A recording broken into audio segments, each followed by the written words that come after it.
From Hollywood, it's time now for... Johnny Dollar. Barney Wilson, DA's office. Oh, morning, Mr. Wilson. Say, you're on an expense account, aren't you? That's right. Good, I'm not. How about buying me a lunch? You got a deal. 12 o'clock here at my hotel. Sold. Found any more shoes? No, and no bodies. Not yet, anyway. I'm amazed. Did find one thing you may be interested in, though. What's that? We got a lead on that license number you gave me last night. You were right. The car was bought from a dealer about 2 weeks ago. By whom? Somebody named John Smith over on the east side of town. That figures. Well, maybe here's something that won't. I checked the address this morning. And you know what? Sure, a vacant lot. Well, now, how the devil did you know? See you at lunch, Mr. Wilson.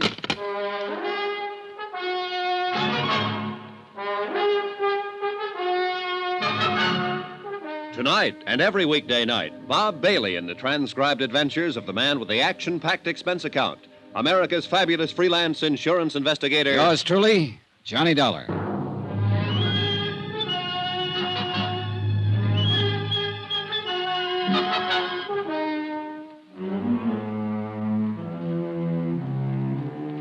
Expense account submitted by Special Investigator Johnny Dollar. Location, Miami Beach, Florida. To the Home Office, Delta Liability, Hartford, Connecticut. Assignment, the Fathom-Five matter. A sunken cruiser that refused to give up its dead. Item 10, $4.80. Lunch with DA Deputy Barney Wilson. A man who'd made up his mind about the case before I'd even arrived in town. Murder, he'd called it, when the hired cruiser Fathom-Five burned and sank mysteriously a mile or two offshore. But nobody'd been found yet, and I still doubted very much that one ever would be, because I wasn't even certain that William Markey was dead. Wilson, of course, had different ideas. Yes, sir, Mr. Dollar. It's the old story. 2 men go out in a boat, and only one comes back. No witnesses, nothing. And if that doesn't indicate murder, I'd say pass the sugar, will you, please? Sure, here. You're convinced it's murder, and you're convinced young Danny Haynes did it. Well, who else? Well, now that would be a fine argument to advance in court, wouldn't it? Sure. Certain conviction, simply because you can't produce any other suspect. Wilson, I don't think there's been any murder at all. Now, you can pass me the sugar. All right. Suppose you let me tell you how I figure it. While I'm eating my dessert? Markey and his wife took a liking to this Haynes kid and practically made him one of the family. And right there was their mistake. It usually is. Because Haynes started getting ideas about his boss's wife. You have to admit Mrs. Markey's a mighty pretty woman. Who could deny it? She's Haynes' own age, and her husband was older. So the kid in that bird brain of his figured he had it all tagged. Figured she actually went for him. I think he probably started bothering her, making a nuisance out of himself. And I'll lay you odds she'll admit he did, once she's convinced he's guilty. Well, I got a sneaking hunch you may be right on that. Oh, thank you. So what happened? Markey finally noticed the kid was getting a little out of line. Probably didn't even take it seriously at first, but eventually he must have decided he'd better get Haynes straightened out. So, he took him out on that fishing boat in order to talk to him alone, is that it? Mm-hmm. Now you're with a dollar. But the thing backfired. Haynes probably got mad, maybe started a fight, knocked Markey out, and that gave him his big idea. Spur of the moment, huh? Yes, sir. Now, with the boss out of the way, he'd have a clear field with the widow. So he threw Markey overboard, set fire to the cruiser, opened the seacock so it would be sure and sink, and then rowed away in the dinghy. And how could he be sure the body wouldn't be found, washed ashore by the currents? Oh, he couldn't be sure. But what if it was? There was a heavy fog. Nobody saw what happened. He knew it'd be mighty tough to prove anything on him. Oh, brother, that's an understatement. As a matter of fact, it'll be impossible to prove that story. Yeah, well, once he's arrested and interrogated, I figure he'll break down and tell us the whole thing. Not unless he's completely simple-minded. No, you haven't even got the shadow of a case, Mr. Wilson. All you've got is a wild theory that doesn't even fit the facts. You got a better theory, I suppose. I think so. And would it be the kind that would take your company off the hook on that $75,000 life insurance policy? Now, by coincidence, it just so happens that it would. In fact, that insurance policy is the key to the whole thing. Uh-huh. I sort of thought you might say that. I didn't have any pet theory at first, but I do now. I'm pretty sure this thing is an out-and-out insurance fraud, and Danny Haynes is being used as the fall guy. Oh, do tell. And what are you finding for evidence, Mr. Dollar? Oh, a lot of little things that are sort of starting to add up. For one thing, I got a long telegram this morning from a firm of confidential investigators in New York. I forwarded a request through Hartford yesterday. Yeah, they turned up quite a lot on Markey. Such as? His financial status for the main thing. Oh, well, go on. Well, when he and Mrs. Markey were married 3 years ago, the firm was in first-class shape. But they've been living high, living up his capital. If he'd got that contract he came down here after, it might have pulled him through, but he didn't get it. Net result, he was flat broke. So what? A lot of people are broke. But not many of them have a $75,000 policy. I thought that's what you were getting at.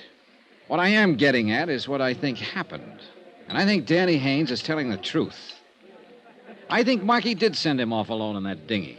Then Markey fired the boat, opened the seacocks, and while she filled up and sank, he swam ashore in the fog. And he's waiting it out somewhere now until his widow collects the insurance. Well, I don't see where you got any more evidence than I have. Well, there's not much, I'll grant you. Not so far. But what there is adds up. I guess I'm just stupid, Dollar. All right, look. Take Mrs. Markey's attitude, for instance. She's trying hard to play the role, but it doesn't come off. Now, does she act to you like a 4-day widow? Well, she's got a lot of self-control. Oh, I'll say she has. I tried to goad her yesterday when I talked to her, came right out and practically insulted her. And how did she react? Never took her eyes off that main chance, the $75,000. Well, you know, it's not exactly unheard of for a widow not to mind too much being a widow. Oh, no, that's not the impression she gives. She's tense enough, nervous as a cat. But it's not because of grief or any feeling of relief either. It's because she's afraid she might say the wrong thing and let her foot slip. Well, everybody's got a right to their own opinion. Another thing is that Markey's body hasn't turned up. Now, I talked to the harbor master this morning. He knows the currents along this coast backwards and forwards. He says it's the only one chance in 100 that Markey's body would have been carried out through the reef instead of thrown up on the beach about where you found that shoe. So this is the one time in 100. That was a mighty fine lunch, Mr. Dollar. We're going to fight you, Mr. Wilson, if you petition the court to declare Markey legally dead. Yes, I sort of figured you would. Hensley and Davis phoned me this morning and said you'd retained them as counsel. That's right. Well, I've been fought before. Expense account item 11, 10 cents. Phone call to Edna Markey, widow of the allegedly deceased and beneficiary of his insurance policy. Hello? Mrs. Markey? Yes? This is Johnny Dollar. Oh, I didn't recognize your voice. I wonder if I could ask a favor of you. Well, if it's something I can... I'd like to borrow a photograph of your late husband for a few hours. Well... I'll take good care of it. Make sure it gets back to you. Well, the fact is I really don't have one. Oh, well, you must have forgotten. I noticed one yesterday afternoon on the mantel in your study. Well, I meant not a good one. Well, that one will do fine, and thanks a lot. Has something new come up, Mr. Dollar? Yes, you might say that. I'll send a messenger out to pick it up. Goodbye, Mrs. Markey. Item 12, $3.80, messenger service. Item 13, $1.90, taxi fare to the used car lot of one Truthful Tom, the dealer who'd sold a car to a man named John Smith. A car that had departed suddenly from the vicinity of the Markey Beach House when its driver saw me come out of the house. I wasn't too sure whether Tom was truthful or not, but one thing was certain. He was typical. I notice you looking at that little gray job, friend, and I say to myself, Truthful Tom, don't you go trying to get the best of that lad, because he's walked right in here and spotted the best doggone buy on the lot before he's even turned around. Well, I wasn't really thinking of buying it. Friend, with the price I'll make you on that car, you can't afford not to buy it. No, I'm not really in the market. It's an economic society, friend. We're all in the market when the price is right. No, I just happened to notice that it looked like the car a friend of mine had stolen a few weeks ago. My dear friend, I'll make you... Did you say stolen? Oh, it may not be the same one, of course. I've got papers on that car. I've got papers on every last car on this lot. Did you have papers on the one you sold to John Smith 2 weeks ago? If he says I didn't, he's a liar. Now, wait a minute, mister. And I can get a dozen witnesses to prove it. You remember him, then? Well, do you? Remember who? Look, I'm a special investigator for the Delta Liability. It's a frame-up, that's all it is. Whoever it is says they got a hot car deal on this lot is lying. Truthful Tom never turned a dishonest penny in his whole doggone life. Good, then we'll forget it. And any low-down rat that says I did's a two-legged snake, and I... What'd you say? I don't care anything about your deals. I'm trying to locate a fellow who bought a car from you. Well, friend, that puts a different light on it. John Smith, you said? That's the name he used. I can't say I recollect anybody by that name. Here's a copy of the title registry on the car. Now, let's see now. 6842, dark green. Oh, that was that old clunker that... of course, it was well worth the price I was asking. Do you remember the buyer? You bet your life. You know why? Because he paid cash. Not a check, cash. I mean the real long green Missoula. Would you recognize a photograph of him? Well, I might if... Oh, is this it? Well, let's see now. Well? No doubt of it, friend. That's the lad, all right.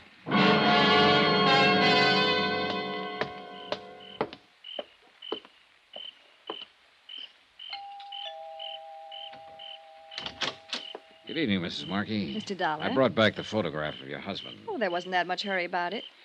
Did it help any? Quite a bit. Do you mind if I come in? Well, all right, of course. Thank you. You know, I've been trying to think all day long what you could possibly want with that picture. I still can't imagine. You can't, huh? Sit down, Mr. Dollar. Thanks. It's a terrible picture, of course. That's why I hesitated about giving it to you. Doesn't look a thing like him. It looked enough like him, Mrs. Markey. Enough like him? I don't think I know what you mean. Did you know your husband bought a second-hand car the week before his so-called death? You must be mistaken. He'd have told me about it. The car dealer positively identifies his photograph. He used the name John Smith, paid for it in cash. What did you mean, so-called death? William Markey isn't dead. I think we're both aware of that. Well, Mrs. Markey, aren't we? Do you mind telling me what you're talking about? It wasn't even a very smart scheme to start with. Your husband must have been really up against the wall, or he'd have known better than to try it. But I suppose he thought he had to in order to hang on to you. I imagine you're pretty expensive to support. I think you'd better leave right now. Actually, it would serve you both right if I did. But I decided to give you a chance. I came here to let you know exactly where you stand. And where is that, if I may ask? One step away from prison. Take that step, and you're in up to your necks, you and your husband both. What step? So far, we have no case against you for attempted fraud because you haven't filed a claim yet. But take my advice, Mrs. Markey, don't file one, because the minute you do, we're going to hit you with both barrels. You've got some pretty crazy ideas, haven't you? You've had fair warning. I've had one of the biggest bluffs I've ever heard about. Why, you people would do anything, wouldn't you, to keep from paying off on a policy? Better talk it over with your husband before you do anything foolish. My husband is dead, Mr. Dollar. No one but you even doubts it. I'm a cynic. How much proof does it take to bring you to your senses? Mrs. Markey, as this case stands right now, there's only one way you can convince me that William Markey is not alive. Show me his dead body.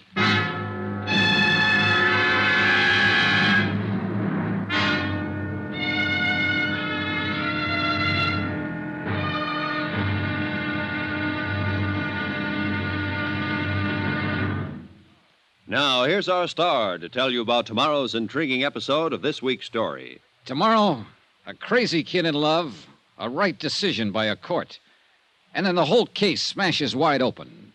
Join us, won't you? Yours truly, Johnny Dollar.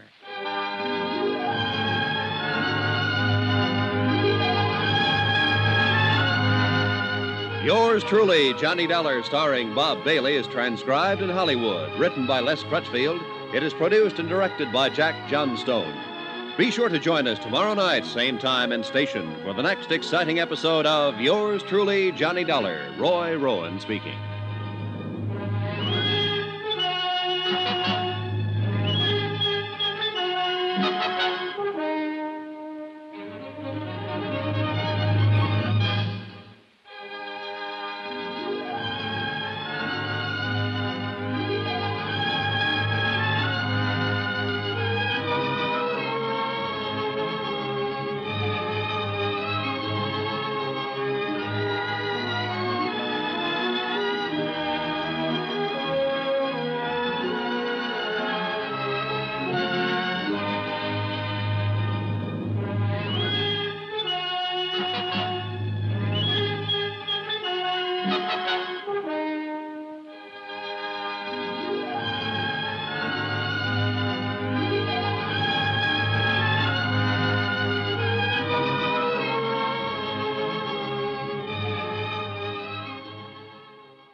You've been listening to the OTR Gold Network. Find more classic radio at otrgold.com.